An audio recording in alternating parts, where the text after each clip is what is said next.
Salut et bienvenue dans cette nouvelle capsule de la chaîne YouTube Max Skills University. Je suis très heureux de vous retrouver aujourd'hui pour continuer notre parcours de la comptabilité analytique. Aujourd'hui, je vais mettre l'accent sur la répartition des charges indirectes, le passage des charges de la comptabilité financière au CAG. Donc, sur ce, je vous dis, c'est parti.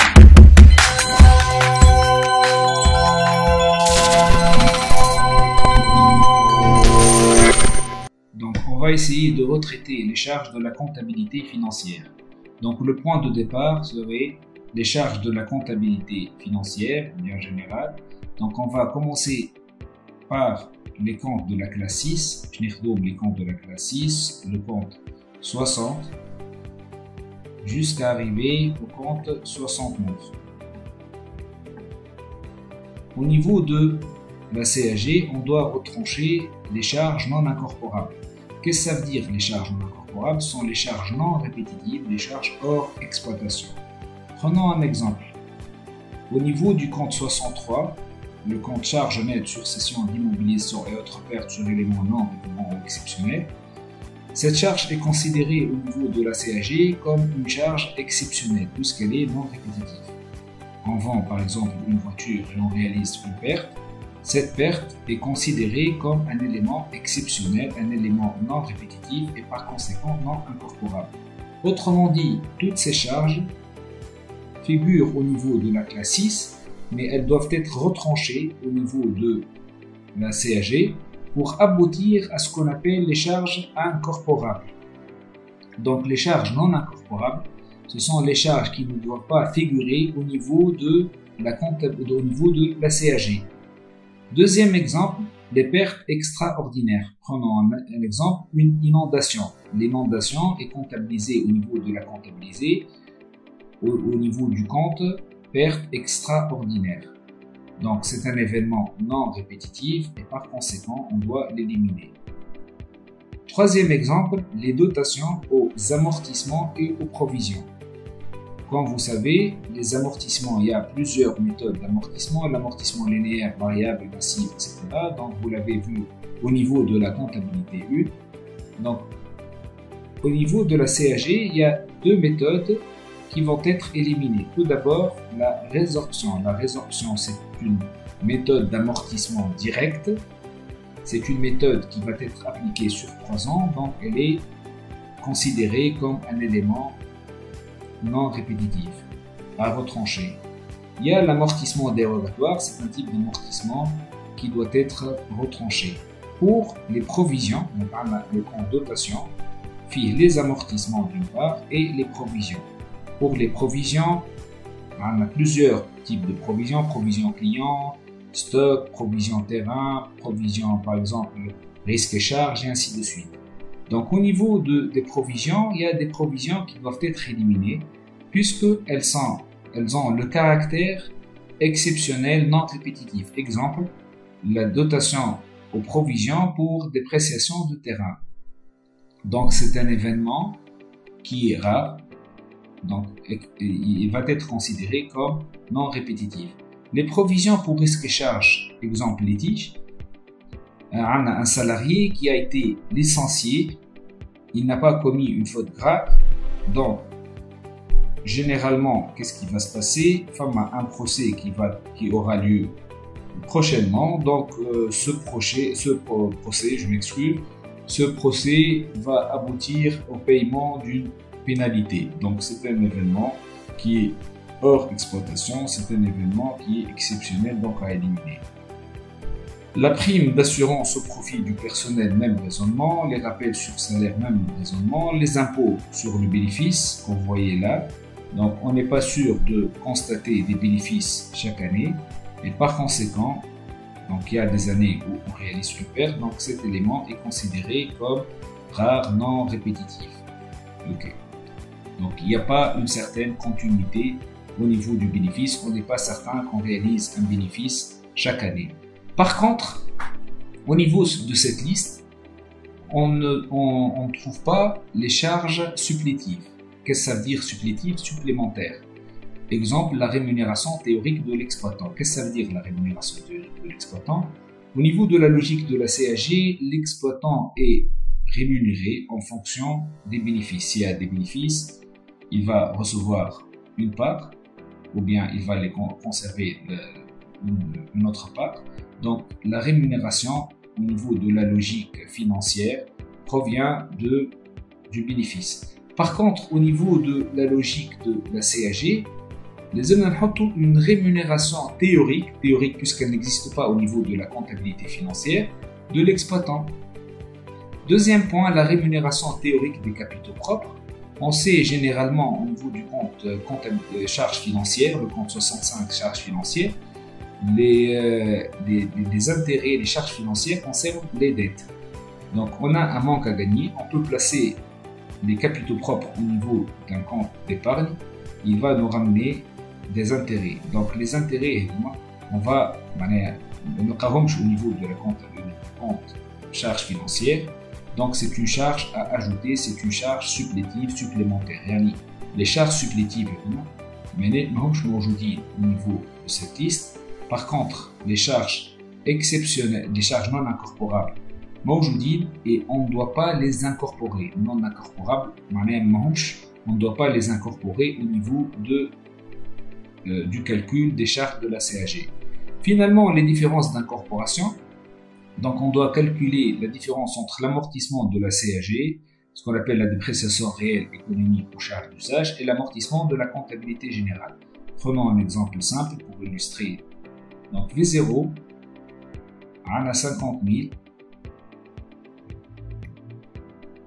C'est la valeur d'origine d'une immobilisation. Généralement, par exemple, pour déterminer l'amortissement, on divise sur la durée de vie. Donc, on aura un amortissement de 10 000 chaque année. 10 000 chaque année. Et c'est l'amortissement selon la méthode linéaire calculée au niveau de la comptabilité financière. Puis j'ai par exemple un expert, il va essayer de calculer l'amortissement. Si il juge que l'immobilisation est en question, la dépréciation PH est plus élevée, usure akbar de la comptabilité financière, donc la différence va être positive. Donc, je vous conseille de calculer l'amortissement de la CAG et de repencher la comptabilité financière. Je peux le faire ici. Par contre, si on considère que l'immobilisation en question a perdu seulement 7 000 dinars de sa valeur selon l'avis de l'expert, donc la différence d'incorporation va être négative. Donc on a le point de départ, les charges de la comptabilité générale financière, donc de préférence on part de la comptabilité financière, on retranche les charges non incorporables, on additionne les charges supplétives et plus ou moins les différences d'incorporation pour aboutir aux charges incorporées. Pour illustrer, donc on va prendre l'exemple suivant. Donc vous trouvez au niveau des pièces jointes l'énoncé de l'exercice. Donc on a l'ensemble des comptes de 60 à 66 s'élève à 54 000 dinars. Donc on met 54 000 dinars. Bas le compte 66, on trouve le compte 67, c'est la perte extraordinaire. On nous parle du compte 77, il faut faire attention, on est en train de traiter les charges, donc il ne faut pas ajouter le gain extraordinaire. Donc c'est un piège, donc les انركزوا ما نغلطوش. donc نحن مركزين على les charges ما ندخلوش معاهم les tout ce qui est gain. La dotation aux amortissements provisions, c'est l'amortissement annuel. En général, au niveau de la CAG, on met l'accent sur un mois, donc on doit diviser par 12. Donc on a la dotation annuelle pour l'exercice N s'élève à 120 000, donc on divise par 12 pour trouver la dotation l'amortissement du mois de janvier. On ajoute l'impôt sur le bénéfice, donc le total 1. Comme on a vu précédemment, donc, on doit retrancher les charges non incorporables, et donc les charges non incorporables. Premier élément, les pertes extraordinaires, Impôt sur les bénéfices, donc on doit le retrancher. Au niveau des provisions, on a les charges mensuelles suivantes. Un amortissement dérogatoire, donc à retrancher. Une provision exceptionnelle au risque d'un montant de 600 à retrancher. Et finalement, une dotation aux résorptions à retrancher. On a donc au niveau du troisième paragraphe, les capitaux propres s'élèvent à 4 260 000 et on retient leur rémunération fictive au taux de 10%. Donc, les capitaux propres, on multiplie par le taux de rémunération annuelle et on divise par 12 pour trouver la rémunération théorique des capitaux propres pour le mois de janvier. Pour la rémunération théorique de l'exploitant, donc au niveau de l'exercice, elle s'élève à 487,5 par mois. Finalement, pour calculer les différences d'incorporation, on va faire la différence entre l'amortissement, comme on a vu, de la CAG et l'amortissement de la comptabilité générale. Donc au niveau de la CAG, on nous dit que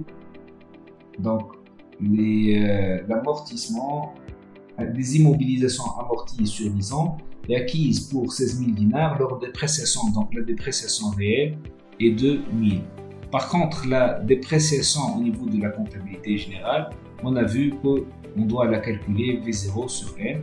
Donc V0 c'est 16 000, N c'est 10. Donc 16 000 sur 10, on trouve 1600. 1000 moins 1600, donc le résultat est négatif, moins 600, on divise par 12, donc on aura finalement moins 50 pour le premier élément.